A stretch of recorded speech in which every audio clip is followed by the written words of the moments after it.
ఎన్నికల ఫలితాలు మరికొద్ది గంటల్లో వెలువడనున్నాయి. రాష్ట్ర వ్యాప్తంగా ఓట్ల లెక్కింపునకు యంత్రాంగం అంతా రెడీ చేసింది.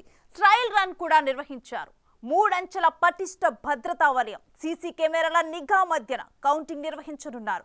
ఓట్ల లెక్కింపు నిబంధనల మార్పుపై అనుమానాలు వ్యక్తం చేస్తున్న పార్టీలకు ఈసీ క్లారిటీ ఇచ్చింది. అభ్యర్థుల కౌంటింగ్ ఏజెంట్లను ఆర్ఓ, ఏఆర్ఓల టేబుల్ వద్దకు అనుమతిస్తామని ప్రకటించింది.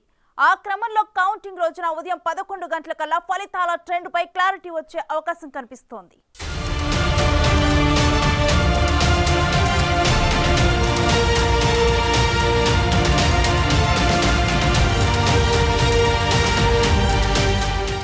ఏపీ ఎన్నికల్లో గత నెల 13న పోలింగ్ ముగిసింది.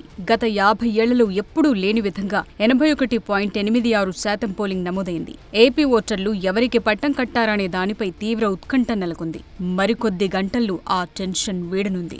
ఆ ఓట్ల లెక్కింపునకు సంబంధించి ఎన్నికల సంఘం పకడ్బందీ ఏర్పాట్లు చేసింది. కౌంటింగ్లో భాగంగా ఉదయం 8 గంటలకు ముందుగా సైనిక దళాల్లో పనిచేసే వారి ఓట్లు electronic transmitted postal ballot system ఆధారంగా పోలైనవి లెక్కిస్తారు. తర్వాత పోస్టల్ బ్యాలెట్ ఓట్ల లెక్కింపు ఉంటుంది.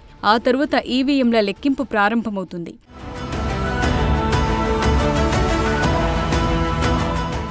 కౌంటింగ్ ఏజెంట్లు ఉదయం 7 గంటలకు కౌంటింగ్ సెంటర్కు చేరుకోవాల్సి ఉంటుంది. అభ్యర్థుల కౌంటింగ్ ఏజెంట్లను ఎప్పటిలాగే ఆర్ఓ, ఏఆర్ఓల టేబుళ్ల వద్దకు అనుమతిస్తామని ఎలక్షన్ కమిషన్ ప్రకటించింది. ఉదయం 11 గంటలకల్లా ఫలితాలపై ట్రెండ్ ఎలా ఉందో ఒక అంచనాకు వచ్చే అవకాశం ఉంది.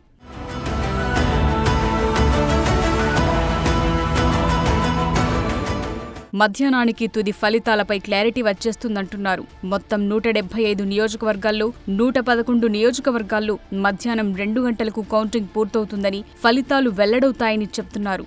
మరో 61 నియోజకవర్గాల్లో ఫలితాలు సాయంత్రం 4 గంటలకు పూర్తిగా క్లారిటీ వస్తుందంటున్నారు. మిగిలిన నియోజకవర్గాల్లో సాయంత్రం 6 గంటలకల్లా ఫలితాలు వెల్లడి కానున్నట్లు తెలుస్తోంది. అయితే తొలి ఫలితం ఏ నియోజకవర్గం, చివరగా ఏ నియోజకవర్గాల ఫలితాలు వస్తాయనే చర్చ కూడా జరుగుతుంది. ఉమ్మడి జిల్లాలను బట్టి చూస్తే తొలి ఫలితం పశ్చిమ గోదావరి జిల్లా నర్సాపురం నుంచి వెలువడే అవకాశం ఉంది. ఆ తరువాత అదే జిల్లాలోని కొవ్వూరు, పాలకొల్లు, ఆచంట నియోజకవర్గాల ఫలితాలు వెల్లడయ్యే ఛాన్స్ ఉంది. నర్సాపురం, కొవ్వూరు నియోజకవర్గాల్లో అత్యల్పంగా 13 రౌండ్లలోనే లెక్కింపు పూర్తవుతుంది. అలాగే విశాఖపట్నం జిల్లా భీమిలి నియోజకవర్గం, ఉమ్మడి కర్నూలు జిల్లా పాణ్యం, రంపచోడవరం ఫలితాల కోసం సాయంత్రం వరకు వేచి చూడాల్సిందే.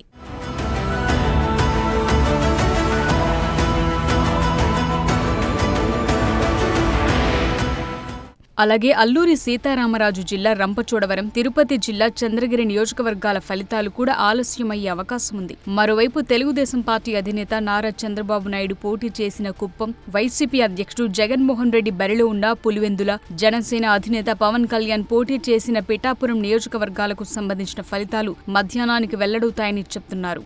రాష్ట్ర వ్యాప్తంగా 111 నియోజకవర్గాల్లో 20 లోపు రౌండ్లలో కౌంటింగ్ పూర్తవుతుంది. వాటి ఫలితాలు మధ్యాహ్నం 2 గంటల్లోపే వచ్చేలా అధికారులు ఏర్పాటు పూర్తి చేశారు. 61 నియోజకవర్గాల్లో 21 నుంచి 24 రౌండ్లలో ఓట్ల లెక్కింపు జరగనుంది.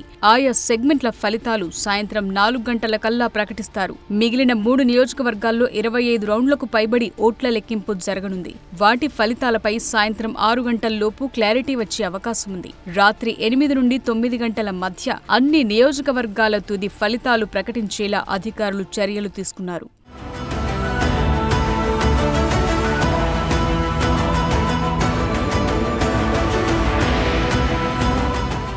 రాష్ట్రంలో తొలి ఫలితాలు వెలువడే నియోజకవర్గాలు అతి తక్కువగా అంటే 13 రౌండ్లలో కౌంటింగ్ పూర్తయ్యే నర్సాపురం, కొవ్వూరు, ఆ 2 సెగ్మెంట్ల నుంచి రాష్ట్రంలో తొలి ఫలితాలు వెలువడనున్నాయి. తరువాత ఆచంట, పాలకొల్లులో 14 రౌండ్లలోనే కౌంటింగ్ పూర్తవుతుంది. నెడదవోలు, పెద్దాపురం, తాడేపల్లిగూడెం, రాజోలు, మచిలీపట్నం, బాపట్లలో 17 రౌండ్లలో కౌంటింగ్ జరగనుంది. భీమిలి, పాణ్యంలలో 25 రౌండ్లు, రంపచోడవరంలో 29 రౌండ్లలో ఓట్ల లెక్కింపు పూర్తవుతుంది. మొత్తానికి రాత్రికల్లా ఫైనల్ రిజల్ట్ అధికారికంగా వెలువడనుంది.